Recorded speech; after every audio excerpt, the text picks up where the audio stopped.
and in life, and she thought she'd found him in a wealthy doctor. He was a wonderful dancer, and he introduced himself to me. My name's Joseph.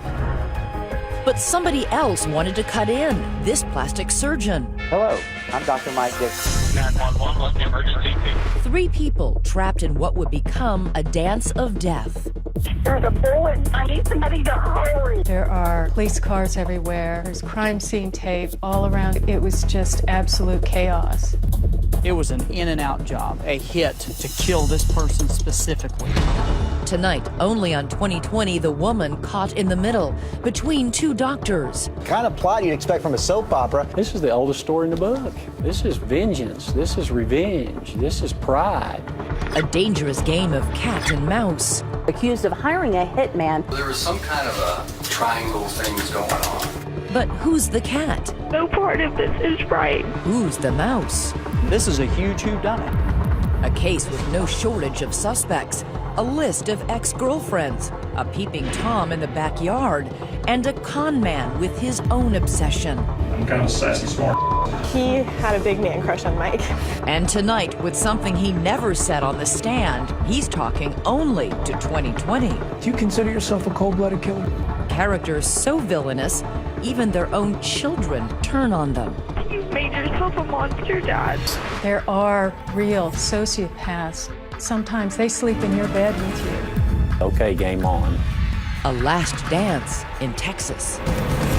Good evening, I'm Elizabeth Vargas. And I'm David Muir, right here tonight, an all-new interview with a convicted killer, speaking only to 2020. And on our cameras, telling the opposite of what he had earlier told police. It's all part of what threw that headline-making trial into chaos. A case you haven't heard the last of. It is gearing up for an appeal, the story of a couple taking a second chance on love. And the plastic surgeon who didn't want that to happen. An unexpected love triangle. But now there's a 4th person trying to break into their dance, whatever it takes. Here's Ryan Smith. On a lazy summer afternoon in Lubbock, Texas. 911, what's the emergency? A break-in in this neighborhood of stately homes. Somebody has broken a window in the back, and the doctor did not show up for work today. Prominent local physician Dr. Joseph Sonnier is found murdered. A landscaper finds his body. Oh no! God. Zach Johnson, a detective with the Lubbock Police, heads to the scene.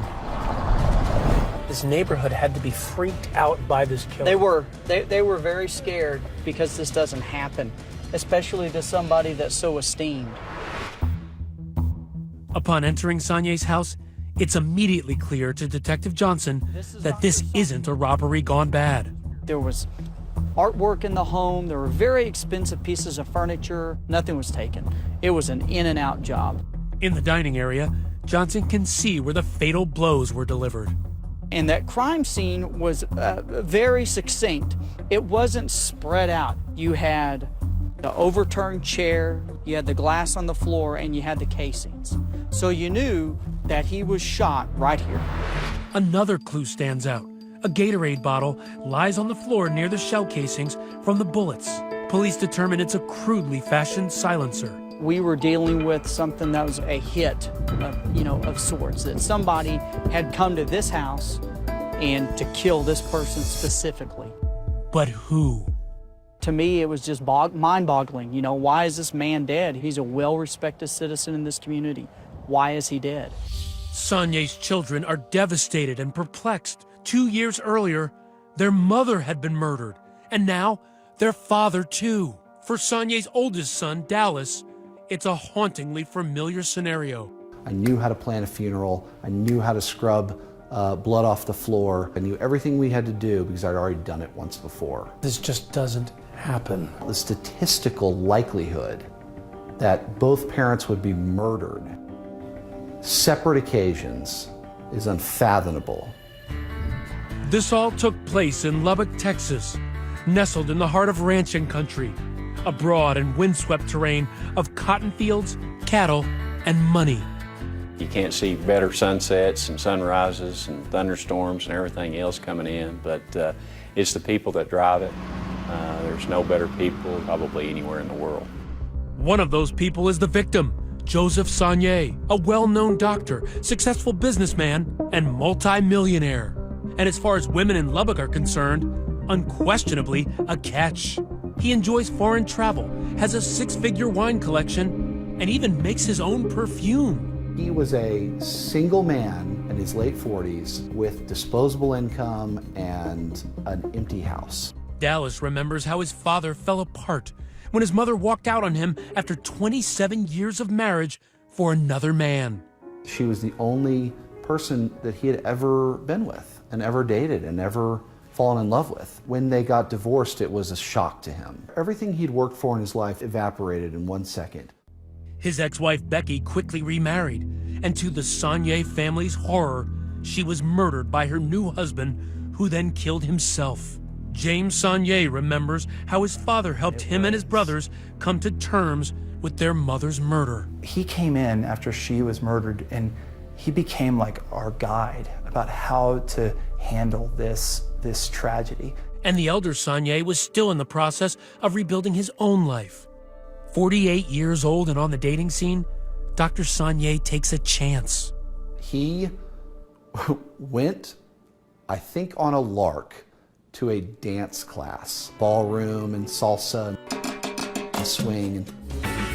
And through that dance community, he found his confidence again. And that's not all he finds. He started to meet beautiful single women, attractive women who were also, in his age range. So that's how he was able to start dating and again. He got the mojo back like that. So how did you feel about the women that he dated? The truth is, we liked most of them. Dallas and his brothers had grown up and moved away, but every fall, they joined their dad for a Texas Tech football game. One year, Dr. Sonnier brings a date to their family tailgate. She's blonde, she's tall, she's gorgeous. She is Rochelle Shatina, single mother of 4 boys who Sonnier meets at a ballroom dance class. It's the first date, and he's bringing you around his family, that's nerve-wracking for some people. I mean, it was the first date. It really wasn't a big deal to me. I certainly wasn't nervous about it. She knew how to handle herself in a social situation around his sons. We're tough critics, and we gave her a thumbs up. Like Sonnier, Rochelle is divorced and has grown children. They begin dating, and when things start to get serious, he takes her to visit his grandchildren in Los Angeles. Where's your head? We had a great time. She came over to the house. We played with my kids. It couldn't have gone better. She's a smart girl, aren't you? While Sonnier is enjoying dating Rochelle, Dallas says his father's feelings do not run to marriage. In your mind, he was never going to put a ring on it. That's right. But Rochelle may want more than casual dating. According to Sonnier's family, she repeatedly tells him how much she wants to get married. It was constant pressure at every step of the way following the LA trip. That's not true. What I was looking for was a committed relationship with a good person, and that was it. A couple of months after the LA trip, Dr. Sonnier tells his son that he and Rochelle were going to Paris. It was a birthday gift for my 50th birthday. I was just over the moon. It was really a dream come true. Joseph and Rochelle's romantic getaway includes a trip to the Pont des Arts, a bridge across the Seine River in Paris, famous for so-called love locks that line the bridge by the thousands. We bought a lock, and Joseph wrote his name on it, and I wrote my name on it, and you throw the key into the Seine River, and that locks in the moment forever. But for Rochelle and Joseph, forever would only be a matter of weeks. On a sweltering Wednesday in July, Rochelle learns that the love of her life has been murdered. There are police cars everywhere. There's crime scene tape all around Joseph's house. Emergency vehicles there, reporters there. It was just absolute chaos. Cutting through the chaos and confusion, Detective Zach Johnson zeroed in on Sonnier's girlfriend, Rochelle Shatina. You always have to consider people the closest, because 90% of the time, it's going to be the people that are closest to our victims that commit the crime against them. The police take Rochelle in for questioning. She's on the hot seat, and she starts naming names. There's just, some girls that he dated, and Joseph would get this these horrible text messages, calling him, you're such a whatever. When 2020 returns.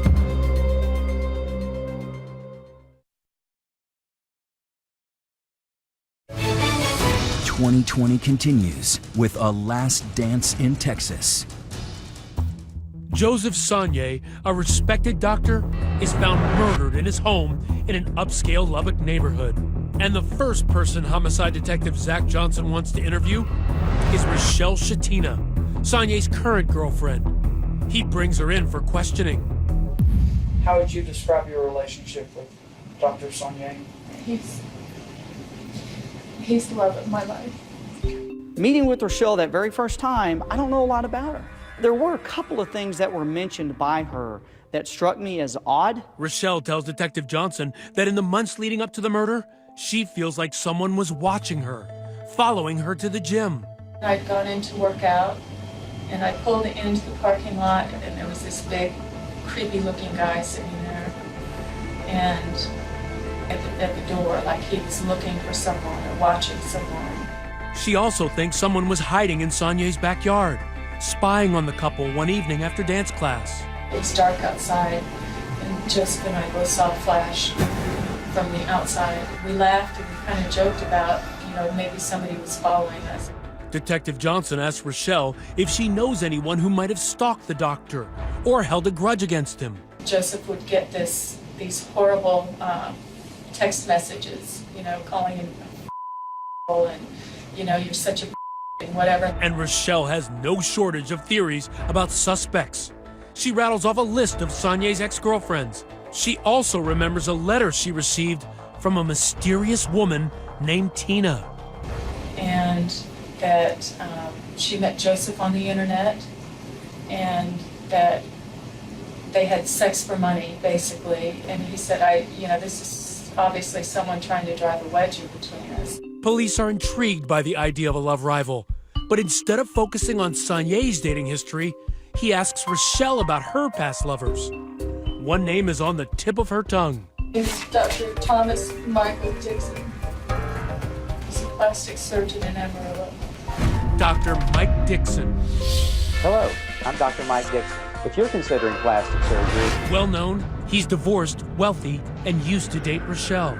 He had a med spa in Amarillo, and I went there to get Botox injections. What attracted you to him? He was funny, he was very witty, and he was enjoyable. It was, if it can be enjoyable to have somebody put needles in your face, I guess that's about as enjoyable as it could be. Rochelle and Dr. Dixon had dated for a year and a half before they broke up, and she started seeing Dr. Sonnier. Did he know about your current relationship? He knew that I was dating Joseph. He called him by name in a series of text messages, trying to get me to go out with him and to meet him for coffee. Rochelle says she rejected his advances, but he was persistent. So he wanted you to see him on the side, basically. He wanted me to come back to him. I told him no. But is Dixon the kind of man to take no for an answer? Johnson wants to find out. So he drives 2 hours to Amarillo for a face-to-face conversation with Rochelle's ex that the detective secretly records. Dr. Dixon, I'm Detective Johnson with the Lubbock Police Department. We've got a case down in Lubbock, and I'm needing to talk to you about it. I told him it was Rochelle's boyfriend. And his first thing was, I don't know anything about him. I don't know anything about him. I haven't talked to her in months and months. And I was like, okay, well, that's a little odd because in our interview with Rochelle, she told us that he knew about the relationship. I'll be honest with you, I love that woman. I really did. He was obsessed with Rochelle. He's having a lot of problems getting over this breakup. He just couldn't seem to let her go. For Detective Zach Johnson, alarm bells were sounding. I really had fallen head over heels. In fact, made a lot of life changes for her. He's very upfront about, I wanted her back. Dixon recalls how their relationship ended when he failed to propose to Rochelle on her birthday and instead gave her a subscription to a Tea of the Month club. And she went ballistic and said, well, it's not a big rock. And I said, no, it's not. Like a wedding ring. It wasn't about the fact that it was tea. Tea is lovely. I don't happen to drink it. He was not present in any emotionally supportive aspect of my world.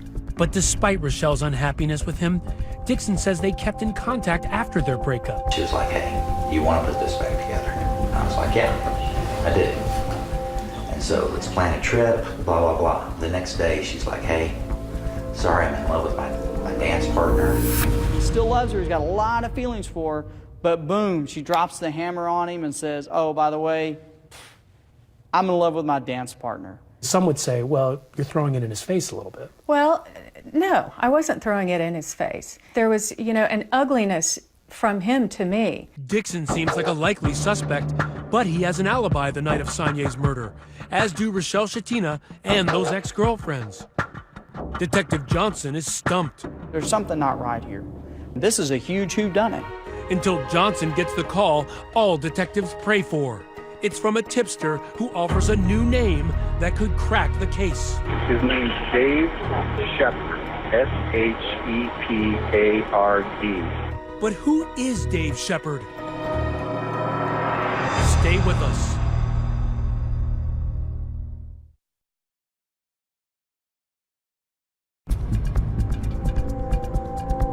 Homicide detective Zach Johnson is desperately trying to unravel a tangled web. But he has no viable suspects in the murder of Dr. Joseph Sonnier until he gets a phone call. What was it that broke this case wide open for you? When Paul Reynolds called the police department. My name's Paul Reynolds, and we think we got a crime that happened down there in Lubbock. It's a homicide. Who is Paul Reynolds? Believe it or not, there are good people in the world, and Paul Reynolds is one of them. Reynolds is a registered nurse, down on his luck when a childhood friend named Dave Shepard offers to let him crash on his couch. He offers to tell police everything he knows. He kind of started in with just weird talk. According to Reynolds, Shepard starts acting strangely, telling wild, violent stories of killing a man in Lubbock. Incredulous, Reynolds Googles the information only to discover that the murder is real. And then these stories started to come out. Reynolds tells investigators that, coincidentally, Shepard is a good friend of none other than Rochelle's ex, Dr. Mike Dixon. The investigation takes a turn, zeroing in on Shepard. And tell me about y'all's relationship, how it evolved. He's quick-witted. I'm kind of sassy smart. Shepard tells investigators he and Dixon bonded over cigars and martinis at local hangouts in Amarillo, commiserating over their ex-wives. Smoking cigars is a very sociable thing, and we just connected and hooked up. Shepard's daughters, Haley, Abigail, and Rachel, speaking exclusively to 2020 about the strange bond between their father and Dr. Mike Dixon. Dad was definitely obsessed with Mike. Really? He had a big man crush on Mike. It was an unlikely bromance. Dixon, a successful plastic surgeon, and Shepard, a divorced, unemployed con man. So what did your dad see in him? His money and his success. Dad wanted to be Mike. Shepard may have been obsessed with Dixon, but Dixon was obsessed with someone else, Rochelle Shatina. He left his wife for her. She broke up his marriage, and he just wanted to, I guess, pay back. David Shepard does come in and tells us exactly what happened. So he tells you everything. This whole thing was like this stair step, and it started at the very bottom of these stairs as being a prank. Shepard tells police that it all began harmlessly enough, trying to tarnish Dr. Sonnier's reputation in the hope that Rochelle would break up with him and run back to the arms of Dixon. What were some of the things they came up with? They were going to get this porn subscription. Go to an adult bookstore and buy the most obscene, nastiest man-boy love association book he could and buy him a subscription and send it to his office. Because I said, that's a gift that'll keep giving. They were thinking that was going to ruin his reputation. As the months go by and Rochelle is still dating Sonnier, Dixon becomes desperate. He said, we have to follow him, have to figure out where he's at. He goes, hey, what are you doing? Let's take a little trip to Lubbock. They drive the 120-mile stretch of highway between Amarillo and Lubbock. And next thing I know, he tells me that Rochelle and Dr. Sonnier take these dance classes. And he showed me where the dance class was, where to go. Shepard spends months in Lubbock watching the lovers. Turns out it was Shepard who scares Rochelle in the early morning hours when he's staking out her gym. And it's Shepard who, in a brazen move, breaks into Sonnier's backyard and takes this accidental selfie. The flash alerting Rochelle and Sonnier inside. It looked like a camera flash, and we kind of shrugged our shoulders and said, that was weird. Shepard fails to dig up dirt on Sonnier, so Dixon grows impatient. Was there a specific act that he was wanting done? Was that what y'all were discussing? Yes. What was that? He wanted him hurt, and then it gradually developed into having him killed. After hours of interrogation, an exhausted Shepard gives police a blow-by-blow of what happened that night. A full confession. July 10th, 2012 is the last night Shepard will stalk his prey. He breaks into Sonnier's backyard, armed with a gun and a knife, and lies in wait. Sonnier comes home, makes himself a drink after a long day at work. Suddenly, Shepard is at the back window. Pull the gun out of the bag with the Gatorade on it. I point the weapon with the bottle at him. Shepard pushes through the window and fires, emptying his gun into Sonnier. The doctor somehow finds enough strength to stumble out of the room to get away. But Shepard is in pursuit and finds him in the garage, where he stabs him 11 times. He's laying on the floor, not moving, not breathing, nothing. I check his pulse in his neck. He's dead.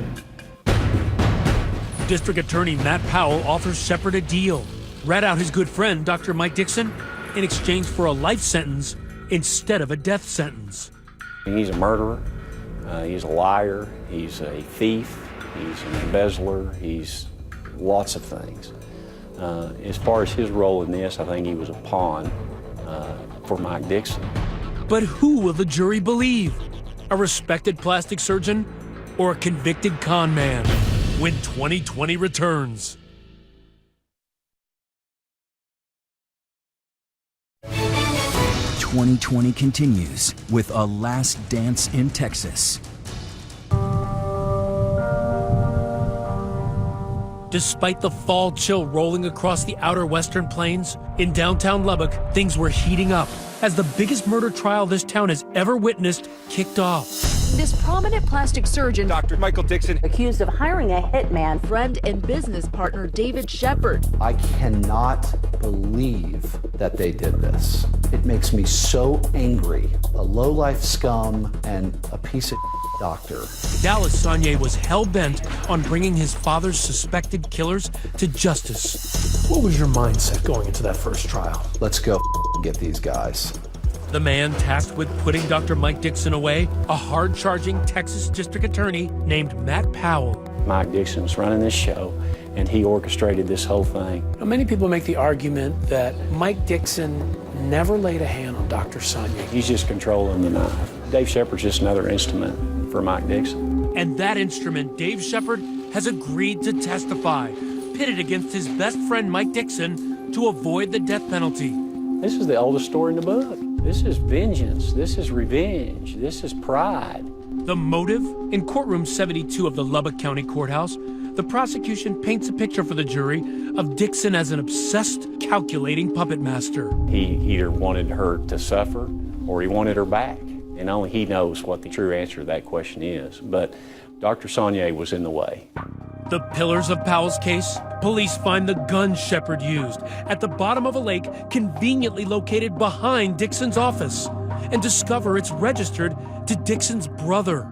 And they also find surveillance videos from the day after the murder. That's Shepard in the plaid shirt, Dixon in blue, the two hanging out, thick as thieves. But Shepard is struggling with the knowledge that he killed a man. Was there any discussion about when the police went over there and spoke to him? He was nervous, so I had to get out of town. But he didn't. Instead, Shepard attempts suicide. He slits his wrists. When he fails, who does he call for help? His buddy Mike. Here they are. That's Shepard towering over Dixon as they head into the doctor's office to stitch Shepard up. So he sews your hand up, and does he discuss anything with you in reference to Sonia? Told me to keep my cool. Prosecutors also have a myriad of incriminating text messages between Shepard and Dixon, as Shepard stalks Sonia for months. Messages from Dixon ordering Shepard, "You have to stay close. Watch him in the AM. Go get him. And put it on him." Finally, what's the price for murder between friends? Police say Dixon paid Shepard for the hit in the form of a box of Cuban cigars and 3 silver bars. Bars that turned up at this pawn shop in Amarillo. 1 before the murder, 2 the day after the murder, sold by none other than Dave Shepard. In terms of demeanor, he didn't strike you one way or the other, it sounds like? Not at all. A couple days later, he's on the front page of the paper. I was blown away. But Dixon's lawyers have an explanation for all of this. First, the gun used. They say Shepard stole it from Dixon's home. Defense attorney Frank Sellers shows me where. They came in here, they're picking out a cigar to smoke, and Shepard opens this drawer here, and it's a gun. So that's how Shepard knew a gun was in that drawer? Exactly. And the silver bars? The defense says they were for a business investment, not a murder for hire. They say Dixon only wanted Shepard to try to take photographs of Sonia out with other women, to show Rochelle Sonia wasn't all he was cracked up to be. In the days before they leave for Paris, he says, "It's gotta happen tomorrow because the trip is imminent." It almost sounds like somebody's trying to say attack or hurt somebody imminently. We believe it was an attempt to make the trip uncomfortable. Get the photographs. And they say this was all because Dixon was upset. He believed Rochelle was throwing her new relationship in his face. Rochelle was posting on Facebook all the time how Dr. Sonia was 10 times the man that Mike Dixon would ever be, and he wanted to show Rochelle that she was wrong. So from your perspective, it wasn't about Rochelle Shatina, it was about Mike Dixon and his ego. Right, if he was obsessed with her, he'd have been following her. Were you in any way trying to flaunt your relationship? He was blocked from my Facebook page. So was I flaunting anything? No. Dixon's attorneys say Dave Shepard simply went rogue when he killed Sonia. Do you at least admit that he planted the seed by even discussing this relationship? Planted the seed for a murder? No, absolutely not. Mike is morally responsible for David Shepard being down here, but not for the purpose of killing Dr. Sonia. Mike Dixon never wanted that to happen. I asked him, "You sure you want to do this, Mike?" I said, "Have you ever, when you kill somebody, that'll affect you for the rest of your life. You'll have nightmares, it'll bother you." And he goes, "Doesn't bother me." And when it was time for the trigger man to testify against his best buddy in open court, the Sonia family was sitting front and center. He had a chance to get up there, confirm his story, point to that guy as the person who paid him to kill my dad, and end it all. But the bromance is still on. Shepard is about to change his whole story to save Mike Dixon's skin. Did Mike Dixon ever ask you to kill Dr. Joseph Sonia? See what happens next.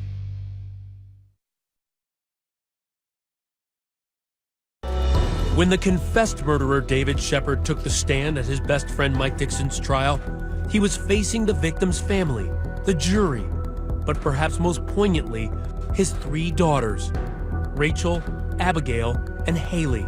And they are not here to defend their father. You were in that courtroom to get closure. We were there more in support of the Sonia family. Right. Yes. Our heart was broken for them. Shepard's daughters saying their father is a murderer. And do you think that Mike Dixon paid your father to kill Dr. Sonia? Yes. Yes. But on the stand, a shocking twist nobody saw coming. Shepard himself has basically denied all of his previous testimony. The man whose confession was expected to put Mike Dixon away changes his story, letting his friend completely off the hook while leaving a veteran prosecutor blindsided. You begin to question him. What happens? Well, he completely digressed from what his statement was to law enforcement and the fact that Mike Dixon didn't have any involvement in this deal. What's going through your mind? Okay, game on. In that moment, I've never hated anyone more than I've hated him in my entire life. If Shepard flip-flopped on the stand in hopes of freeing his friend, it works. The case ends in mistrial. The only reason for the hung jury was David Shepard's testimony. It was cowardly. He has a chance to make it right, and he completely ruined it. Why do you think he did that? He was trying to help out his buddy. Back in jail, his daughters confront him. It's a rare and raw look at a fractured family. But Daddy, you didn't tell the truth. I did. You didn't say anything. You just kept saying that you wouldn't tell them. But I did. But why didn't you tell? No, you didn't, Dad. You said, I plead the fifth. I'm not going to answer that. No part of this is right. None of it will ever be right. There's nothing I could do. No matter what you do. They think I'm some kind of a monster. You've made yourself a monster, Dad. I mean, and you were literally breaking down in tears. It was frustrating. I felt like I was scolding a child. Like, I just want you to answer my question, and then you can go back to timeout. Shepard is now in a permanent timeout, a life sentence at this maximum security prison in West Texas for the murder of Dr. Joseph Sonnier. And since his courtroom flip-flopped, he is sticking to what he said on the stand.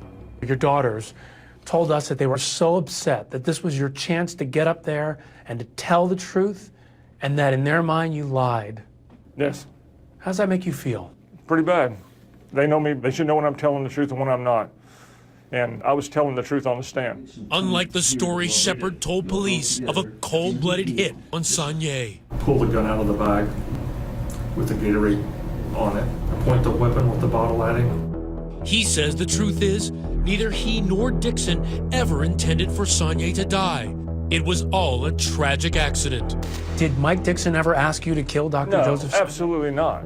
Absolutely not. But remember, he confessed to police that Dixon wanted him to kill Sonnier. He wanted him hurt, and then it gradually developed into having him killed. When the police interrogated you, you said that Mike Dixon was a part of this. Right. Why did you tell them that? I embellished. I felt that's what I had to do. Shepard claims he told a tall tale to save his own life. So in your mind, you made up the story that Mike Dixon was involved to get the death penalty off the table. Yeah. The real story, according to Shepard, is that Mike Dixon wanted him to keep tabs on his ex-girlfriend Rochelle and her new boyfriend. So he asked Shepard to follow them and take pictures. Why'd you help him with this? Seems kind of silly. Looking back, I didn't want to offend anybody. Don't want to hurt anybody, and I sometimes have a hard time saying no, I guess. There were all these text messages that Mike Dixon was sending to you. Go get him, whip and spur. So those text messages were referring to? I would assume staying on target so you can get a picture of him with another girl besides Rochelle. And on that muggy summer night in July, Shepard and Sonnier finally come face to face in Sonnier's backyard. And police say Shepard is armed with that gun, the homemade silencer, and a knife. So what happened that night? I'm in his backyard. He knocks on the window, and I waved up, and walked to it. I said, I'm showing you some stuff. He goes, ah, and I lift stuff up, and then the world went. Things got out of hand. Unintentionally, gun fired. I'm leaning in to see if he's okay. I fall in the window, and then he's getting up and going around. I'm running around to see what's going on. I said, Dr. Sonnier, are you all right? I don't hear anything. Go in the garage. He's laying prone. I hear his last breath. I reach down. There's no pulse. In a bizarre and misguided attempt to cover up the accidental shooting, he plunges his knife into Sonnier's lifeless body. Did you stab him? I did stab him a couple of times. I can't reconcile the number that the prosecution says.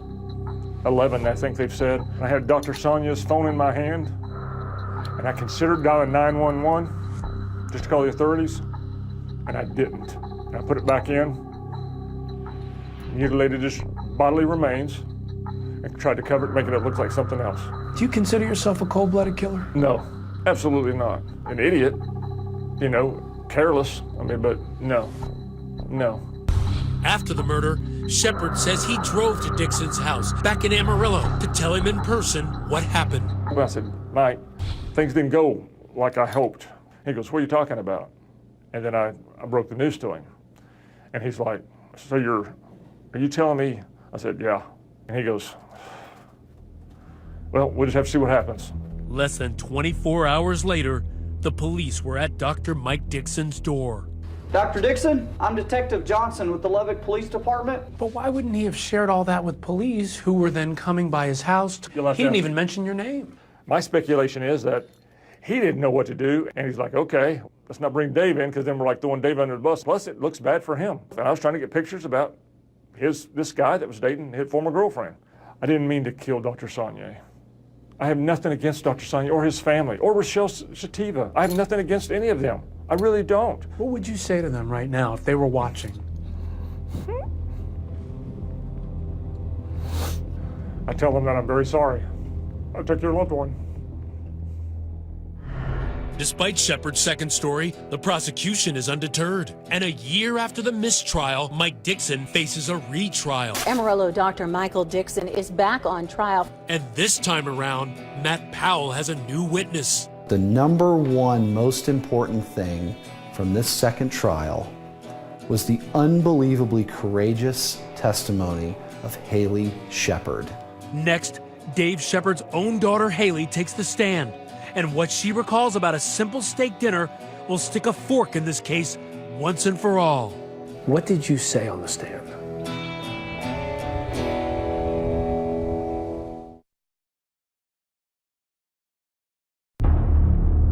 Lubbock, Texas. Haley Shepard, the hitman's daughter, is on the stand. She takes the jury back 3 years, and you'll see why. It's a hot summer night in Amarillo, Texas. Her father, Dave Shepard, treats his daughters to a fancy steak dinner, served with a side of suspicion. He had some money. I got a nice steak. Shepard's daughters say that night their typically cash-poor father bragged about buying a new grill and new tires for his SUV. Dad had money out of the blue. He just randomly had money, and he did never have money. For his older daughter, Haley, there was also a brand new cell phone. We all asked him, how do you have money? And his words were, I did some work for Mike and he paid me early. This time, the prosecutor calls her, not her father, to testify in Mike Dixon's retrial. And you think that was a prepayment for killing Dr. Sonnier? In retrospect, absolutely.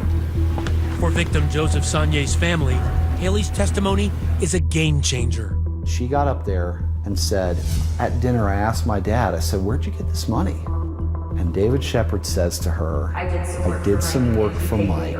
He paid me early. Don't ask what I did for him. Game over. It takes a new jury only 3 hours to deliberate. And my hand was shaking like this because I knew we got a guilty verdict. I knew it, I knew it, I knew it. And he's right. The verdict is in. Unanimous verdict. Guilty on 2 charges. Mike Dixon is convicted on 2 counts of capital murder. What was your first reaction? I had to turn to my wife and I had to say, he said guilty, right? He said guilty. We've been waiting for that moment for over 3 years. For the Sonnier brothers,